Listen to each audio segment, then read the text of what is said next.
Voltamos para o segundo bloco do programa Polêmica. Para você que ligou a TV agora, nós estamos aqui com o economista Ranulfo Vidigal. Lembrando a você que dicas, críticas e elogios ao programa apolemica@gmail.com. E para você que quiser assistir as entrevistas do programa, principalmente as que já passaram, youtube.com/programa apolêmica.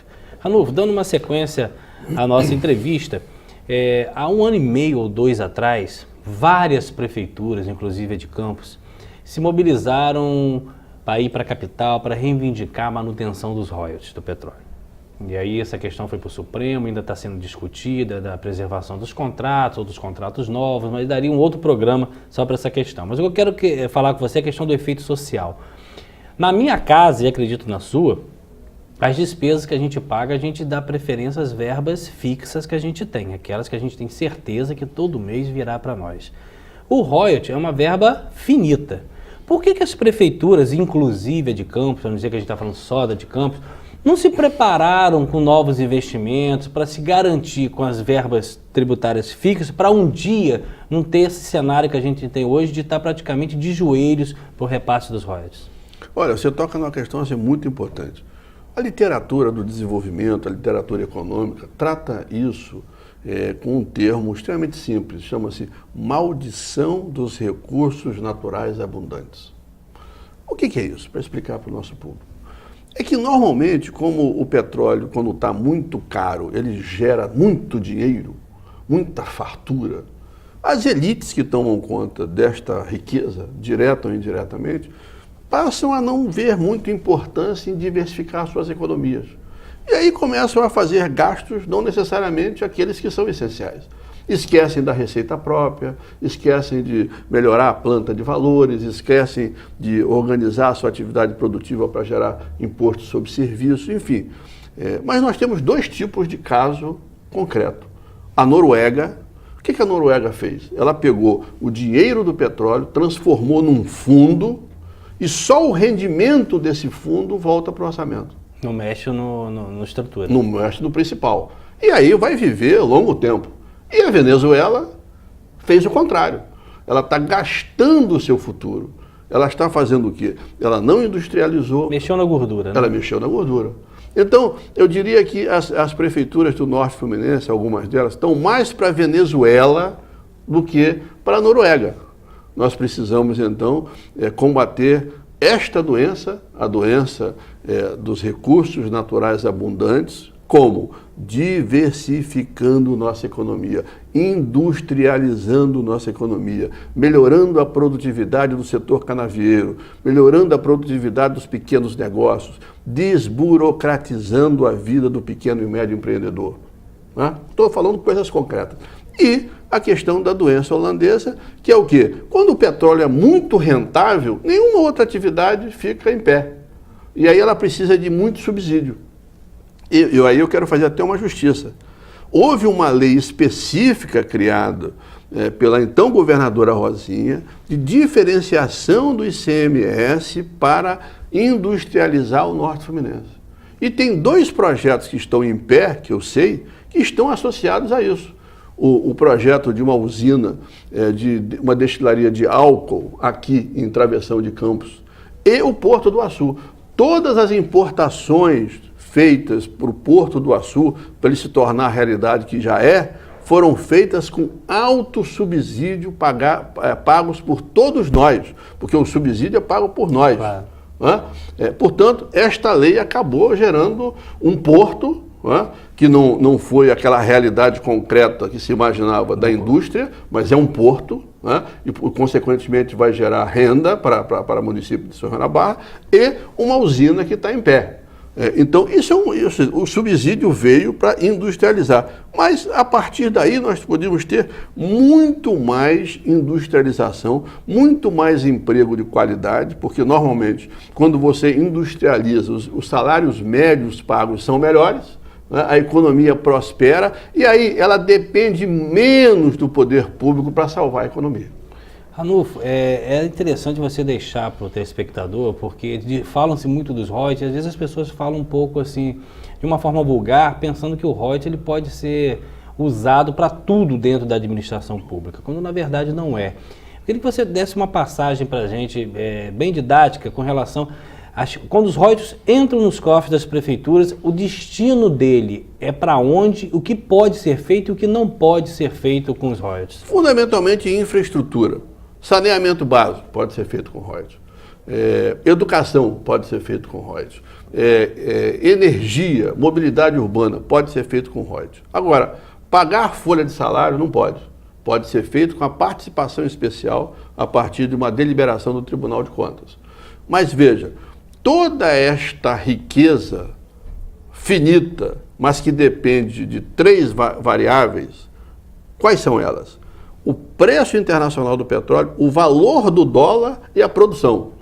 Essas 3 variáveis estão despencando no Norte Fluminense. A produção está caindo entre 10% e 17% ao ano, o dólar está a 2,55, 2,60, já teve a 2,70, e o petróleo já teve a 115 e está a 50. Então, aquilo que era, digamos assim, sobrante e podia se gastar... Está ficando escasso. Está ficando escasso. Mas aí, Ramon, não tem... eu entendi a sua colocação perfeita.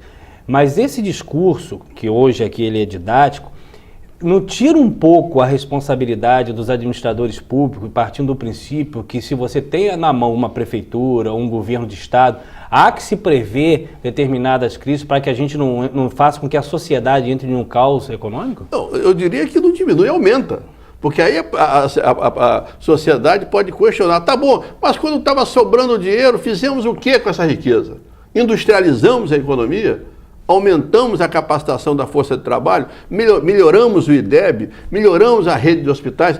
Tem prefeitura do Norte Fluminense que gasta, num período longo, 100 milhões em shows e não faz o hospital. Quando a verba poderia ser usada, né? Claro. O que é mais importante? Porque essa verba dos royalties pode ir para o show, como poderia ir para o hospital. Claro.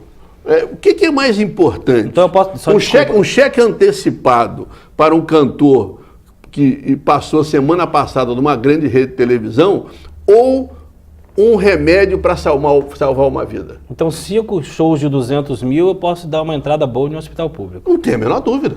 Eu tenho R$1 milhão aí que eu tiraria dos shows e colocaria no hospital. Não tem a menor dúvida. E aí eu pergunto aqui à plateia que está nos assistindo nesse momento, o que é mais importante?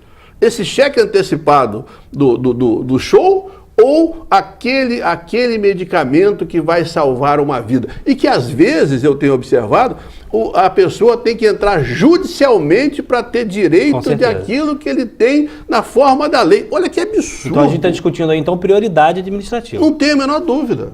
Então, por trás da discussão da finitude do royalties, nós estamos discutindo o futuro da sociedade e eu volto a fazer a pergunta que eu fiz anteriormente. O que queremos para o Norte Fluminense? O que queremos para Campos e toda a região? Queremos mais do mesmo ou queremos alguma coisa diferente? Ranulfo, lá no começo você tocou num assunto, eu fiquei tentando guardar o questionamento, mas ele agora voltou.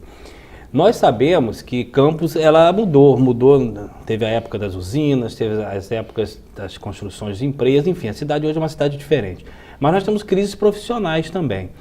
Nós tínhamos muitos meninos que se formavam em medicina, iam para os consultórios dos pais, dentistas também, advogados também. Esses também se aposentaram e o cenário também da advocacia, da medicina, das outras profissões também, houve um arroxo para isso. E nós observamos que dentro da prefeitura, durante 13, 14, 15, 20 anos, aquele médico que nunca foi médico, mas tinha o DAS que você falou, estava exercendo um cargo de agente público. O veterinário que nunca botou a mão no cachorro, a mesma coisa. O dentista, a mesma coisa. As prefeituras começaram por a lei de responsabilidade fiscal, começaram a arrumar aqui, essas pessoas foram para a rua e não conseguiram voltar para o mercado de trabalho. Hoje eles não conseguem exercer a própria profissão. Esse cenário do arroxo profissional vai direcionar essas pessoas para onde, caso a prefeitura realmente seque as tetas por muitas necessidades, que não seja nem a política partidária, mas por outras necessidades. Para onde essas pessoas irão? E as suas famílias? Eu temo que elas precisem se reciclar, não é? Estudar, devem ser pessoas esclarecidas, devem ser pessoas com condição de rapidamente retomar suas atividades e vão até contribuir com a geração de excedente da economia local. Não é? O que não pode é nós termos uma hipertrofia do poder público, retirando capacitações e retirando gente de qualidade do mercado para pagar um salário médio tão alto. Para se tornarem soldados. Para se tornarem soldados.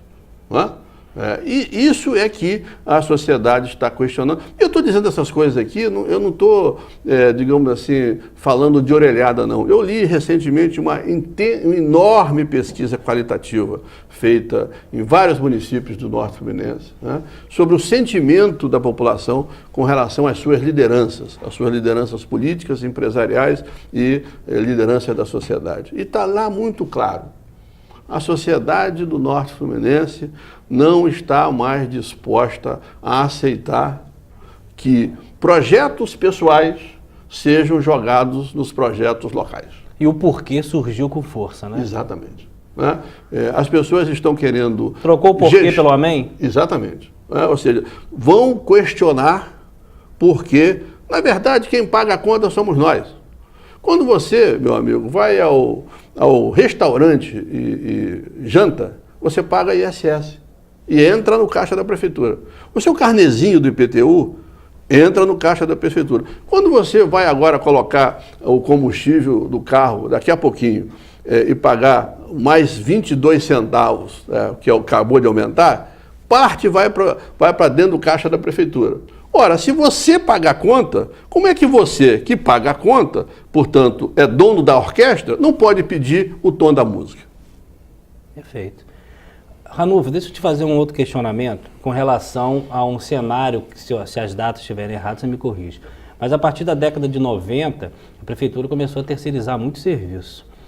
A prefeitura já teve o seu próprio trator na Secretaria de Obras, já teve os seus ônibus na educação, ela tinha a sua estrutura, o seu mobiliário, e com o tempo foi terceirizando todos esses tipos de serviço. Quem lê Diário Oficial, infelizmente não são todos, vou dar um exemplo, por exemplo, aquele retroprojetor. Tem contrato da Prefeitura de Campos, por exemplo, que paga R$67 mil por mês por aluguel de um retroprojetor. Eu não sei quanto é que ele custa, mas deve custar, vamos botar que ele custe muito caro, 20 mil, 30 mil reais. Carros blindados, carro alugado, enfim, tem uma série de serviços de aluguel. Se nós estamos discutindo economia, se nós estamos discutindo contenção de despesa, essa prática do aluguel em detrimento à aquisição também não precisa ser discutida? Não tem a menor dúvida. Recentemente, a jornalista Berenice, do jornal Extra, mostrou que uma das prefeituras do Norte Fluminense fez um aluguel de 8 milhões de veículos. E aí tiveram cuidado de fazer quantos automóveis podiam ser comprados por aquele aluguel. Dava assim 300 automóveis. Então a população está vendo tudo isso. Porque quem paga, volta a dizer, somos nós. E a gente quer, diante da crise, diante da restrição e diante da finitude dos recursos, nós queremos uma gestão cada vez mais austera. Quando se fala, a gente está discutindo muito essa questão de administração, e nós sabemos que a política e a política partidária, ela influencia diretamente em todo esse contexto, até porque os chefes de executivo são eleitos pelo povo, pelo voto direto. Mas não está necessidade da hora também de a gente tentar cobrar um pouco mais da tecnicidade do administrador nato dentro de determinados setores, por exemplo, administrativos, financeiros. Não está na hora de a gente ter pessoas mais técnicas e menos políticas, até para proteger o próprio político futuramente de problemas no TCE, no TCU, ou o próprio desgaste com a sociedade? Não está na hora de qualificar um pouco, pelo menos, alguns setores que mexem diretamente com a economia? Eu concordo. E nesse por que não acontece? Nesse particular, eu diria até que nós estamos vivendo um certo avanço na região. Ou seja, a Prefeitura de Campos fez concursos, os concursados, de um modo geral, são de melhor qualidade, com certeza. A Prefeitura de São João da Barra está fazendo concurso. O concurso de gente preparada, de gente gabaritada, e nós somos um setor de alta qualidade da nossa universidade, temos aqui a UENF e tantos outros centros, isso é muito bom, isso é muito positivo, isso vai aumentar a qualidade técnica do segmento do setor público que tanto nós exigimos. Eu acho que é o caminho natural que as prefeituras deviam seguir. Elas deviam desinchar um pouco esse segmento de assessoria. Vou dar como exemplo aqui, vou fazer uma provocação. O presidente da França, François Hollande, tem direito a apenas 300 assessores. Eu vou repetir. O presidente da França, François Hollande, só tem direito a 300 assessores. Na França, hein? Tem município... Em toda a esfera federal. Em toda a esfera federal. Na nossa querida Campos, nós temos 17 mil cargos de comissão. Isso é para mostrar a desproporção. Apenas para mostrar a desproporção. Então, nós precisamos de menos cargos e mais servidores de carreira, com salários adequados, com progressão funcional, com capacitação. E nesse particular, eu acho que as prefeituras estão andando bem. Mas aí a máquina administrativa, se qualificando da forma que você está falando, incluindo o concursado, a questão da política partidária não fica mais difícil para determinadas linhas de política? Bom, aí nós vamos ter que voltar para a velha estrutura partidária associada a utopias, né? A política não pode ser uma profissão.